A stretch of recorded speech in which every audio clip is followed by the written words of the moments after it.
আয় আল্লাহ, বাংলাদেশের দেশনেত্রী বেগম খালেদা জিয়া অসুস্থ। উলামায়ে কেরামের মহাব্বতে উনি চলতেন, উলামায়ে কেরামদের ভালোবাসতেন।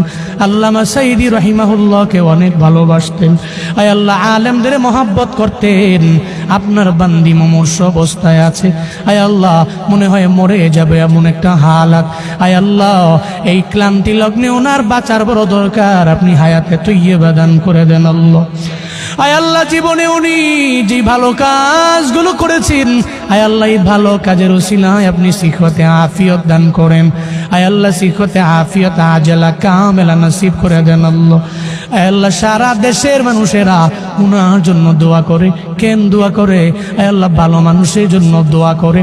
আয় আল্লাহ, যারা উলামায়ে কেরামকে মহাব্বত করেছে, আয় আল্লাহ, আলেমদেরকে প্রায়োরিটি দিয়েছেন। আয় আল্লাহ, উনি বলেছে উলামায়ে কেরামরা জঙ্গি না, জীবনও জঙ্গি হতে পারে না। বাংলাদেশের উলামায়ে কেরাম নিয়ে যে কথা বলতে পারে সে উলামায়ে কেরামের অবশ্যই শুভাকাঙ্ক্ষী। আয় আল্লাহ, এই জন্য আমরা উলামায়ে কেরামের আপনার দরওয়াজায় হাত বাড়াইলাম। আপনার বান্দিরে আপনি সিহতে আফিয়ত দান করেন, আজলা কামেলা নসিব করে দেন রে আল্লাহ। আর যদি বিদায় বেলা এসে যায়, আয় আল্লাহ, কালেমা পড়তে পড়তে কালেমার সাথে ঈমানের সাথে আপনি মরণ নসিব করিয়েন রে আমার আল্লাহ।